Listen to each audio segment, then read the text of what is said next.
So good afternoon everyone. So today I'm here with my class number 5 and I think probably it was more than 10 days or something that we couldn't meet.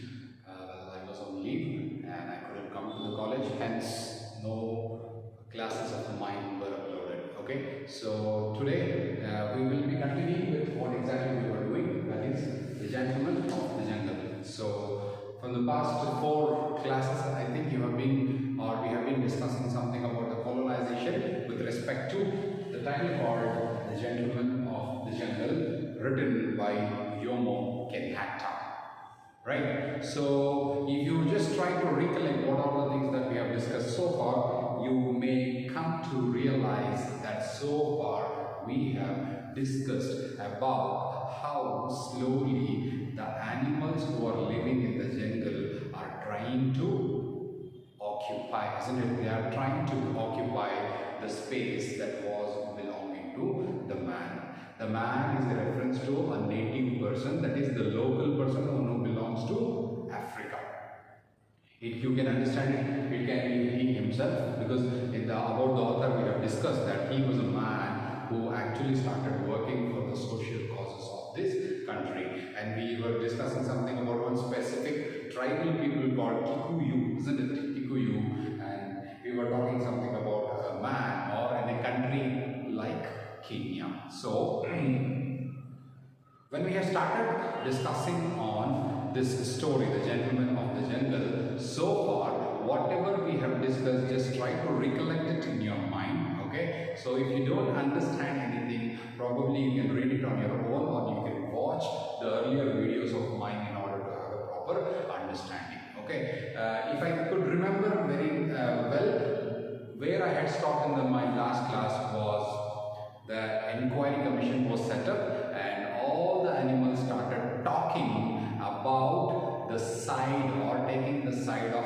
elephant rather than the man. The man was kept aloof, he was kept away from the case, or he was kept away from all kinds of hearing, and when he wanted to say something or when he wanted to give his defense, he was not allowed to do so, isn't it? So what we have, where I had stopped in my last class was somewhere where what we have seen was like the man wasn't allowed to speak anything because they were asking for the what? They were asking for the evidences, isn't it? They were asking for the evidences, isn't it? So I think I was on page number 5, and the second big paragraph I will start off with. So follow it in your textbook and understand. First of all, watch the video very clearly, try to understand. As and when I am reading, you can also follow the text, right? Okay, now but at this point, the commission declared that they had heard sufficient evidence from both sides and retired to consider their decision. So, without giving any chance to the man to speak, now the inquiry commission is of the opinion that we have heard so far, we have heard the cases both from both sides, but in actuality, did we see, or was there a fact, or was there a truth in what they are saying? No. So far in the lesson or in the story, what we have seen is it is only the animals they started discussing, hearing, giving evidences. But did they allow the man to speak? No, right? But now then look at them. What they are saying is that we have heard from both the sides and now we are ready with our decision. This is what the inquiry commission is telling. After enjoying a delicious meal at the expense of the Lieutenant Honorable Mr. Elephant, they reached their verdict.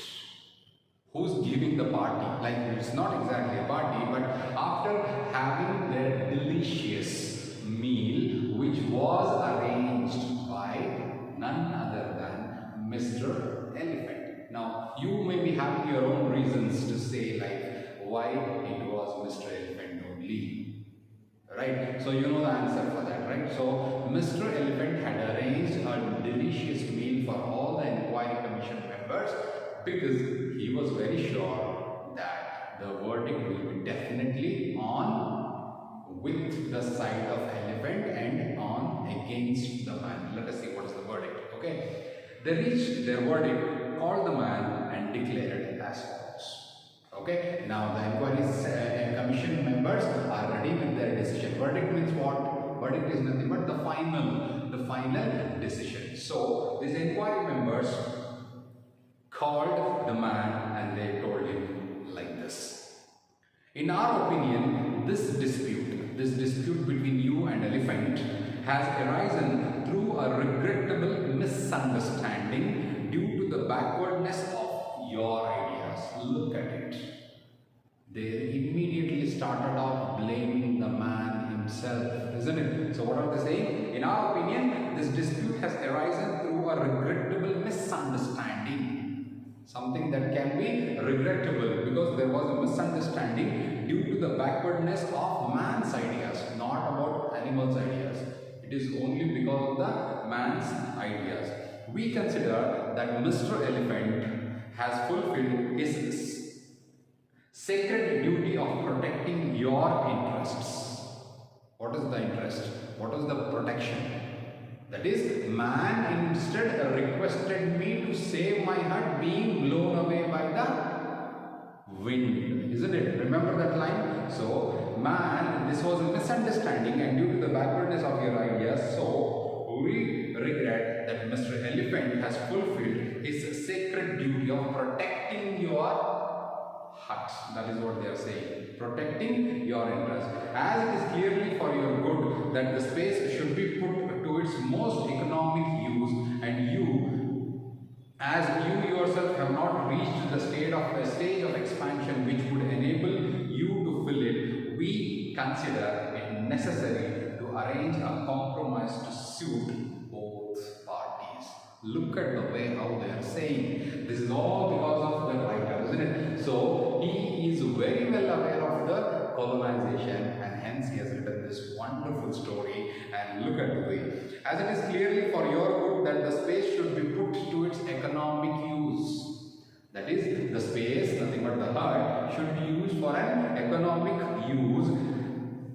And you, as you yourself have not yet reached the stage of expansion, you are just there only in your hut. You do not have any indulgence or you do not have any strength to even safeguard the hut that you are.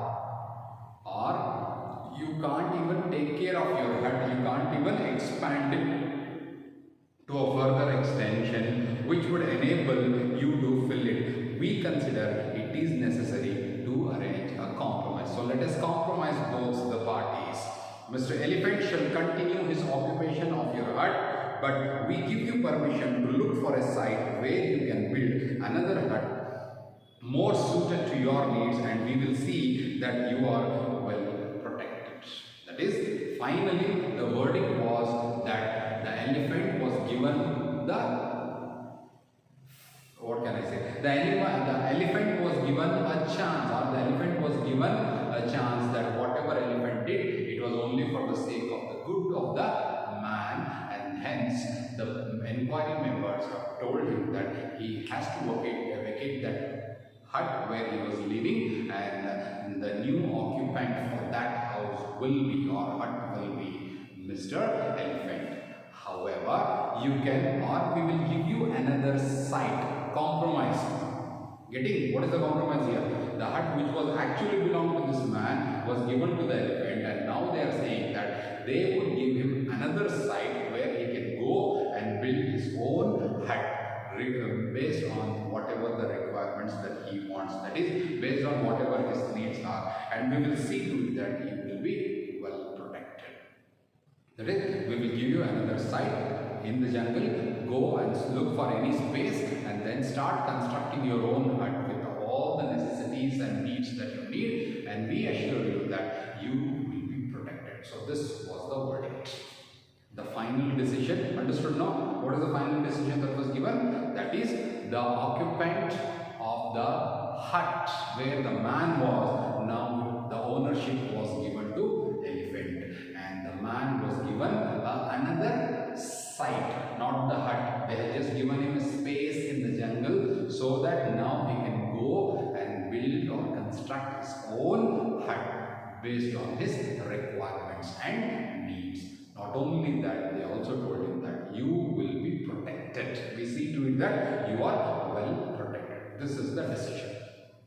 Hope it is clear, all of you? Okay, now let us come to the next paragraph here. The man, having no alternative, he was not having any other chance or choice, and fearing that his refusal might expose him to the teeth and claws of the members of the commission. So now he is scared, he is afraid, isn't it? The man is afraid. Now there is a phrase that is used that is he refusal. If he refuses the decision, he was scared. That is, all the animals would eat him, or they will beat him to death. Teeth and claws, nothing but death. It's a kind of a what can I say? Claw, not the claw. It's a kind of a phrase which means that if he refuses the verdict of the inquiry commission, they may definitely kill him. So he was very scared and he was very fearful now. So that's why he accepted whatever the decision that was given. Then of the commission did as they suggest. So he agreed to what they told him.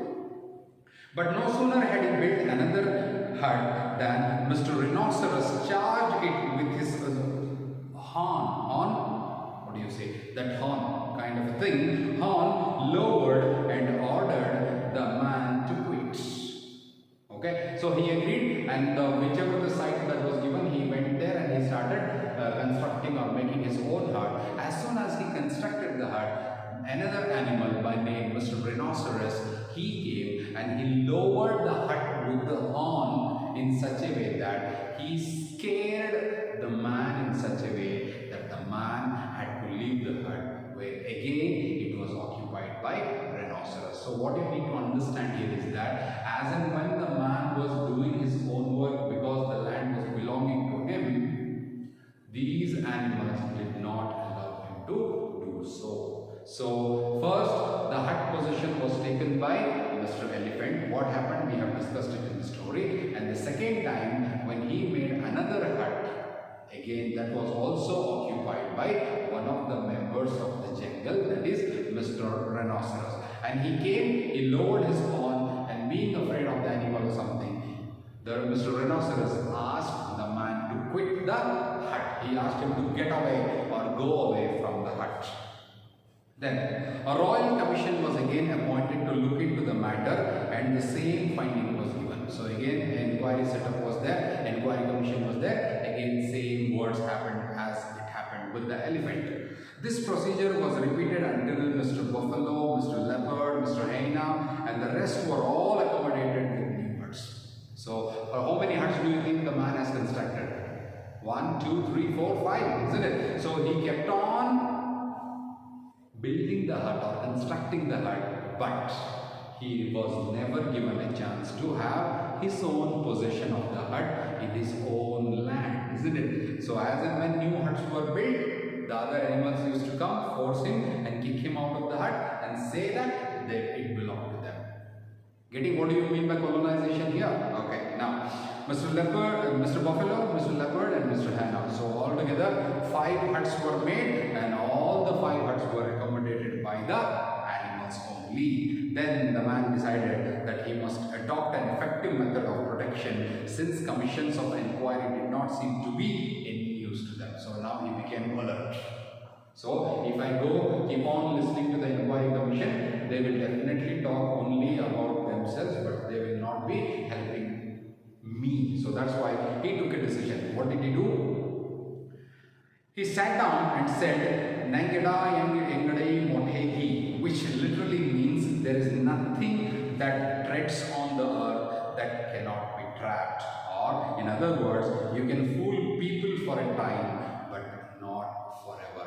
So that particular phrase, Nangeda Thi Nadega Motegi, something in their own language. Kikuyu family member, no. So he was just saying something to himself, which literally means there is nothing that lives on the earth that cannot be trapped. Everything on the earth is something which is there to trap. In other words, you can fool the people, of course, yes, but not forever. One day, even a fool will definitely is foolishness, isn't it? So he sat down and he thought that no, I have to take some good decision in order to stop these animals occupying my efforts, my huts. So what did he do? Look at the last paragraph and we will conclude it today.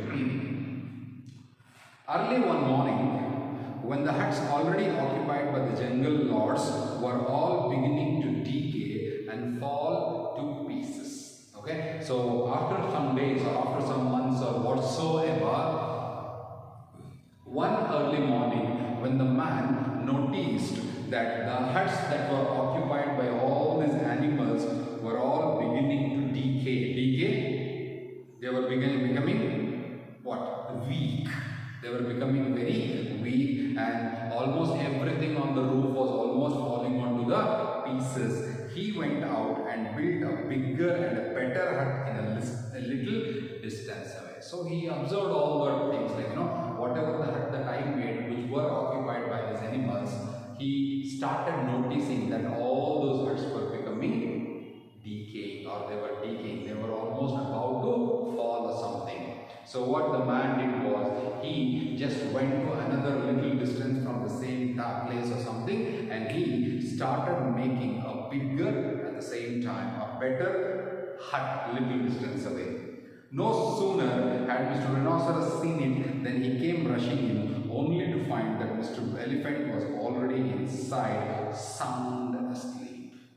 Look at the audacity of these people, or audacity of these Britishers. Okay, so the man knew that these people are something who will definitely take all my possessions. Okay, so he went a little distance away, built a very bigger and a better hut. Okay, the moment Mr. Rhinoceros saw that the man has built another new hut or something, it wanted to occupy. So it left the old hut, went near to the new hut that was built by the man to what? To occupy, isn't it? To take the possession of that hut. But Mr. Elephant had already occupied that hut, isn't it? So he was very sound asleep. Then Mr. Leopard next came in at the window. Mr. Lion, Mr. Fox and Mr. Buffalo entered the doors, while Mr. Hyena howled for a place in the shade and Mr. Alligator basked on the roof. Presently, they all began disputing about their rights of penetration, and from disputing they came to fighting, and while they were all embroiled together, the man set the hut on fire and burnt it to the ground. Jungle lords and all. Then he went home saying, peace is costly, but it's worth the expense, and lived happily ever after. So what has happened in the last part of the story? I have just read it once. Probably if you have understood, it is well and good. If you have not, this is what has happened there. So what the man did, man wanted to teach them a lesson, right? So what the man did was, when he observed that the hut was, all the huts that he made and gave to the respective animals have become very weak and they are about to fall one or the other day, what the man thought was, early one morning he thought of an idea that he went to a little more distance away and then built a very bigger and a better hut. Why do you think he has made this?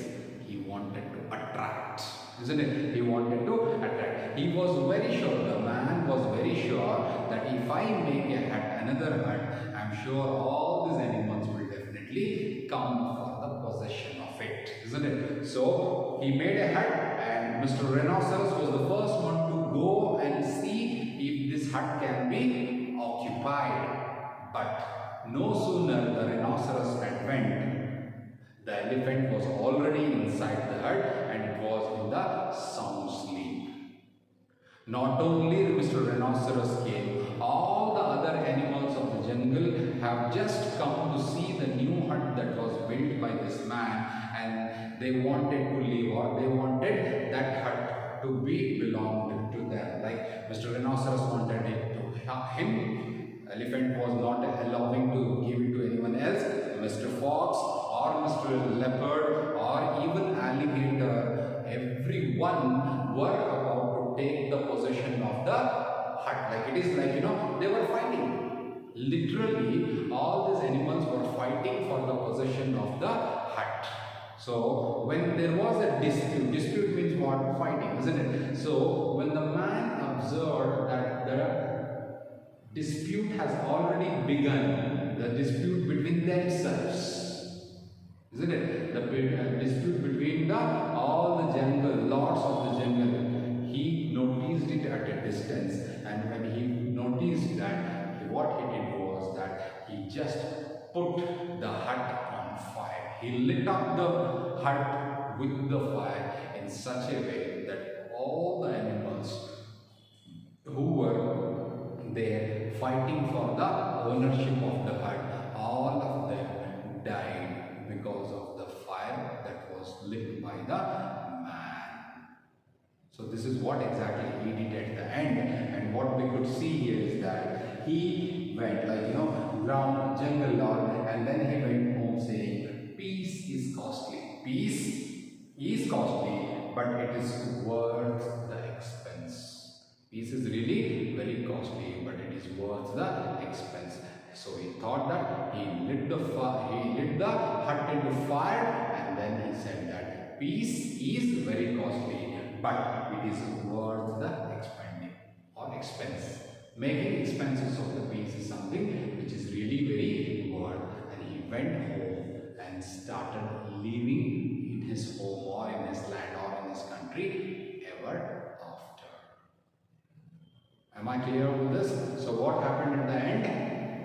Man finally made a kind of a quarrel, dispute, fight between the animals themselves for the possession of a bigger and a better hut, which made them to fight between each other, and the man saw it from a distance, and he lit up the hut into the fire, and all these animals died, and the man was happy, and he went back home saying, and lived happily ever after. This is what exactly the story ends up with, a happy note that man finally taught a lesson to the gentleman, that is to the gentleman of the jungle. Okay, I stop here. I hope you have understood the story. You have understood each and everything in the story. Well, if you have not, please watch the earlier videos of mine pertaining to this story and get into have it. So what I request you is that as I have completed it today, probably you can read the lesson once again, and in the next class of mine I will discuss the question and answers. Okay, so we will go to one by one questions in the comprehension section of your textbook, and we will discuss it in tomorrow's class. Okay, so hope you have understood the text. So after watching this video, please once again all of you read the lesson, the gentleman of the jungle, from the beginning till the end. Okay, so if you have any kinds of doubts or something, make a note of it, or you can watch the earlier videos and try to understand wherever you are having doubts. Alright, so thank you, and I shall meet you in the next class. Thank you so much.